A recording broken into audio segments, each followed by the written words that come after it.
reprise des rencontres auteurs devant un public toujours en délire au salon Colère du Présent. Voilà, merci au public nombreux d'être là. Faites du bruit. Et on accueille donc Jackie Schwartzmann qui vient de remporter le prix Jean-Amélia Mecker 2018 pour son roman Demain c'est loin, paru dans la collection Cadre Noir au Seuil. Un petit topo sur qui tu es, Jackie. Tu es né en 72, tu as fait tout un tas de boulot. Demain c'est loin, c'est ton deuxième roman. Il a été plutôt repéré puisqu'il a récolté le prix Transfuge 2017 du meilleur espoir polar, le prix du roman noir du Festival international du film policier de Beaune et donc hier le plus prestigieux. Voilà le prix Amélia Mecker ici même à Arras. Voilà, donc Demain c'est loin, un roman qui raconte, qui met en scène un personnage assez particulier, François Feldman, un type qui n'a rien à voir avec le chanteur, qui n'est pas juif. Voilà. Malgré le fait qu'on le lui demande régulièrement, mais Jackie Schwartzmann c'est juif? Non, pas du tout. Mais en fait, l'histoire par rapport au nom du héros, c'est que mon nom entier c'est Schwartzmann Feldman. Donc depuis que je suis gamin, on me dit comme le chanteur, donc c'est une vengeance. Voilà. Voilà, et François, qui a grandi dans le quartier des Buères à Lyon, a un projet de société qui lui tient à cœur. Il fait des t-shirts floqués avec de fausses citations d'auteurs. Et le roman rentre direct dans le vif du sujet avec ces fausses citations dès le premier chapitre. Et on voit que si le projet a l'air intéressant sur le papier, la réalisation peut porter, disons, à polémique. Oui, sur certains, pour notamment un des t-shirts. Alors une des citations, par exemple, c'est est-ce qu'on est bon avec les nouveaux freins? Et c'est signé Ayrton Senna. Voilà, il y a aussi, puisque je vous dis que ça passe, donc le capitaine du Titanic. Et la petite dernière, donc là, qui peut porter à polémique, c'est bonjour, et c'est bien ici Charlie Hebdo, et c'est signé d'un des frères Kouachi, donc un des terroristes qui a œuvré là-bas. Donc, mais lui, il est persuadé qu'il va faire fortune avec ça. Et moi-même, je ne comprends pas que ça ne marche pas, en fait. Alors justement, bon, il est persuadé de faire fortune, mais il a un gros problème d'argent et donc il est régulièrement en rendez-vous avec Juliane, sa banquière, qui habite dans le centre de Lyon, qui vient d'une grande famille et avec lequel il n'arrive pas vraiment à se comprendre. Mais un soir, il se retrouve emporté dans une situation rocambolesque alors qu'il va visiter les Buères justement pour trouver des sources de financement alternatifs, on va dire. Et Juliane, sa banquière, écrase par inadvertance le cousin d'un dealer notoire des Buères. Et s'ensuit une course-poursuite échevelée. Et donc le roman commence très fort au niveau de la vanne et au niveau de l'action. Et ça va se poursuivre jusqu'au bout comme ça sans perte de rythme. Et François Feldman donc va être obligé de faire équipe avec sa banquière. Alors j'ai une première question, Jackie. Est-ce que finalement Demain c'est loin, c'est pas le grand roman de réconciliation de l'ère macronienne qui peut dire qu'un individu normal est ami avec son banquier, peut devenir ami avec son banquier? Oui, c'est. Alors le but de ce roman, je suis parti d'un constat. Je me suis dit, c'est dans une même ville, quelle que soit sa taille, il peut y avoir quelqu'un de la cité et puis une personne genre bancaire, etc., qui peuvent passer toute leur vie dans la même ville sans jamais se croiser, sans jamais se parler, Je me suis dit, il y a vraiment deux France côte à côte qui ne se côtoient pas. Il n'y a même pas forcément de haine, mais on ne se côtoie pas. Donc l'idée, c'était d'en prendre un de chaque camp, de les faire se rencontrer et évoluer ensemble. C'est un peu une réunion je dirais une réunion de famille où on se dit tout, surtout les choses qui fâchent, quoi. Une tendance actuelle du roman, et notamment du roman noir, c'est de désamorcer des clichés sur des phénomènes de société, les clichés qu'on peut avoir de la banlieue. On parlera cet après-midi avec Benoît Sévrac des clichés qu'on peut avoir sur les réfugiés syriens notamment. Alors vous, votre technique, elle est assez particulière parce qu'on ne peut pas parler de désamorçage de clichés. On peut plutôt parler de les faire exploser, d'amorçage et d'explosion, puisque finalement, donc on commence en plein dedans, comme on l'a vu avec les citations des frères Kouachi sur un t-shirt, et puis un regard qui est hyper cash et assez à la fois drôle et explosif, aussi bien sur la banlieue que sur la vie lyonnaise, la vie bourgeoise lyonnaise. Bah, tout le roman finalement est basé sur le jeu autour de ces clichés que les deux personnages ont sur l'autre. Et ce qui m'a beaucoup amusé, c'est quand les clichés se vérifient en fait. Il y a notamment une scène où ils sont obligés de voler une voiture pour se sortir d'un mauvais pas. Et donc la banquière dit au mec de cité, ben allez-y, volez-la. Enfin, vous faites ce que vous savez faire, quoi. Alors lui se vexe, s'offusque en disant parce que je viens de la cité, je sais voler une voiture. Donc elle lui répond bah bien sûr. Et donc une fois qu'il a passé la vexation, effectivement il la démarre parce qu'il sait effectivement le faire. Donc c'est plus amusant ces situations-là où les clichés se vérifient que de les dénoncer. Dans ce sens-là, effectivement, je les amorce plus que j'ai des amorces. Ouais. Et c'est encore amplifié, et c'est l'un des grands plaisirs du roman, je trouve, puisqu'on est dans la tête, c'est François Feldman qui raconte tout ça. C'est quelqu'un qui a quand même un humour extrêmement caustique, une manière de se voir, de se décrire et de décrire les autres qui est extrêmement péchu. Comment il a été construit ce personnage et il débarque d'où C'est moi. Non, mais je l'ai construit au fur et à mesure. Hein. Je suis pas parti au départ en me disant que j'allais le rendre drôle. Après, mon style est comme ça. C'est mon style d'écriture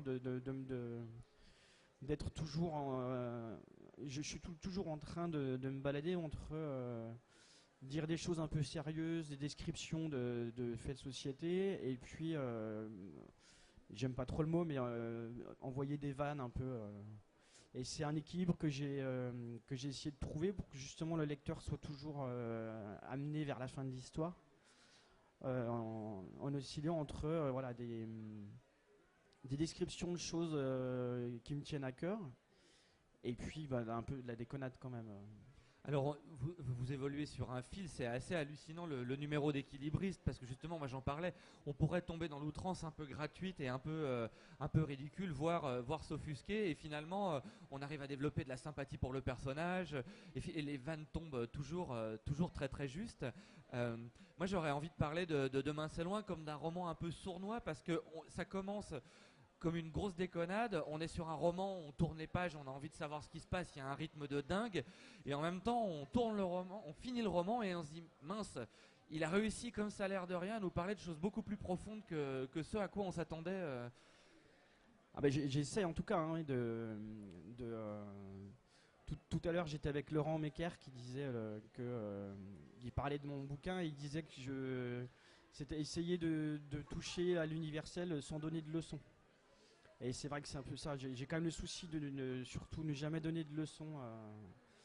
Parce que moi, en tant que lecteur, quand un auteur donne des leçons et nous explique ce qu'on doit penser, en général, ça m'agace. Donc je veille vraiment à ne pas le faire.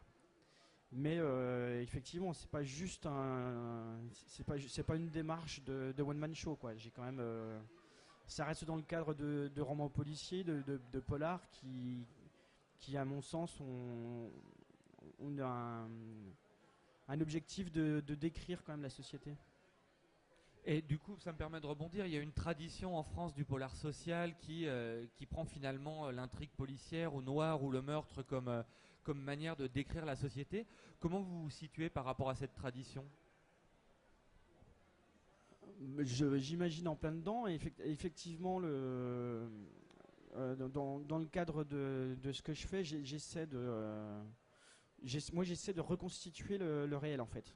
Donc le meilleur endroit pour travailler, c'est la machine à café le lundi matin. Enfin pour moi.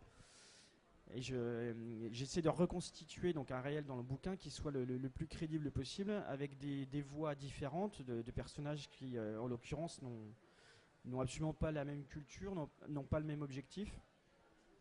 Et il y a une chose autour de laquelle je tourne en permanence, c'est l'héritage culturel.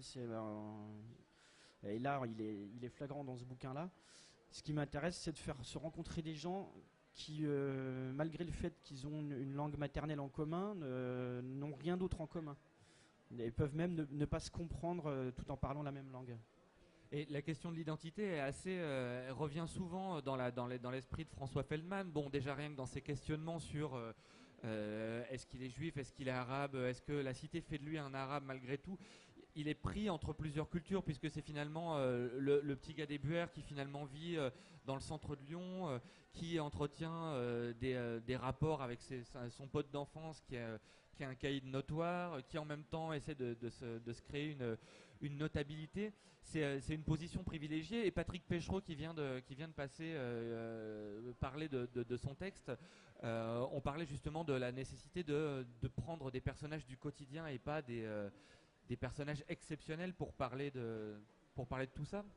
Ah oui, moi, dans mes romans, il n'y a jamais de héros en fait. C'est vraiment, moi, ce qui m'intéresse, c'est effectivement les gens qu'on peut croiser tous les jours. Pour ce qui est de la position de mon personnage, c'est quand même un petit peu l'histoire de ma vie, puisque moi j'ai, de par mon histoire familiale, j'ai vraiment les deux.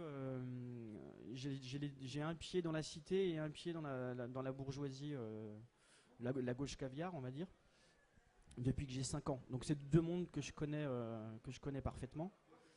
Et alors avec l'avantage d'être à l'aise dans les deux, mais l'inconvénient quand même en permanence de se sentir toujours de l'autre camp. Je sais pas comment trop expliquer ça, d'être du coup un peu dans une position d'observateur en permanence, qui est bien pratique pour faire un bouquin au final. Et désamorçage des clichés, c'est les désamorçages des clichés, de certains clichés, ou au contraire la validation de certains clichés sur la banlieue, mais c'est aussi le désamorçage des clichés du côté de la banquière, qui ne s'avère pas du tout la personne que... Parce que Feldman fait tout un tas d'analyses sur les gens qu'il rencontre au fur et à mesure, et la banquière notamment, sur les premiers chapitres, elle morfle pas mal dans les analyses de Feldman, qui est très très dur dans la manière de la décrire. Oui, alors après, je pense que ça aurait été vraiment moins bon si la personnage de la banquière de droite, BCBG, voire même d'extrême droite, restait dans cette posture-là, quoi. Il fallait aussi que je la rende intelligente, sympathique, appréciable, même de l'autre personnage. Ouais. Et il y a une ambiguïté qui est intéressante aussi, c'est que cette banquière se croit de gauche, et notamment par un engagement auprès d'associations dans les banlieues. Et l'un des enjeux du texte, c'est de voir, et elle-même s'aperçoit qu'elle se trompe peut-être un peu sur son origine politique, et son regard, comme celui de François, va évoluer au fil du texte. Oui, c'est vraiment les deux arrivent avec leurs clichés sur l'autre, et en les confrontant, tout se chamboule, comme dans la vraie vie. Si ces gens se mettaient à se parler, effectivement, il y aurait des lignes qui bougent, c'est évident.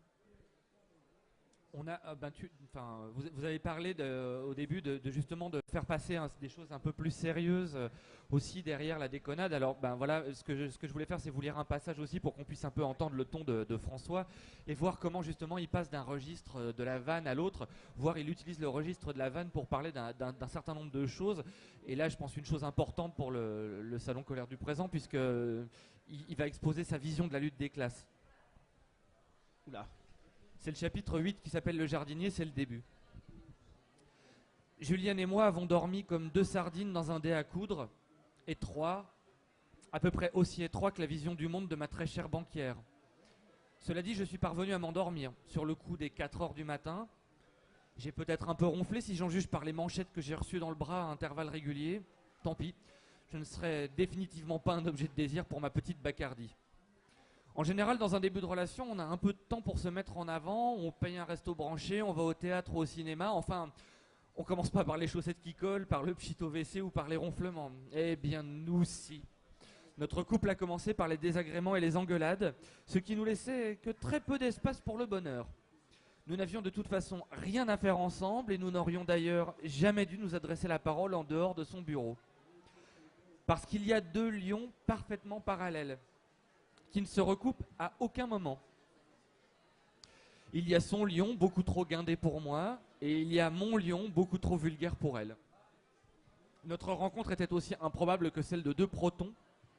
Notre rencontre, c'était l'espace-temps qui se met à déconner grave. Notre rencontre, c'était Einstein qui se prend les pieds dans le tapis et qui s'étale au milieu du salon. Finalement, Julienne était certainement plus proche d'une jeune New-Yorkaise de son âge que de moi, alors que nous avions en commun notre langue maternelle. Quant à moi, j'étais plus proche de n'importe quel type, de n'importe quelle cité dans le monde. C'est ce que Marx appelait la lutte des classes. la lutte des castes. En revanche, je ne pense pas qu'il y ait lutte, non, il y a juste juxtaposition. Ils sont là, on est là, ils vont à l'opéra, ils vont dans leurs écoles et nous, on achète des baskets. J'en étais à faire ce constat, Juliane dormait en position fétale à mes côtés quand on a sonné à la porte d'entrée. Pas bon ça. Et je vous laisse découvrir la suite. Jackie Schwartzman, Demain c'est loin, Cadre noir, Le Seuil. Merci beaucoup. Merci à vous.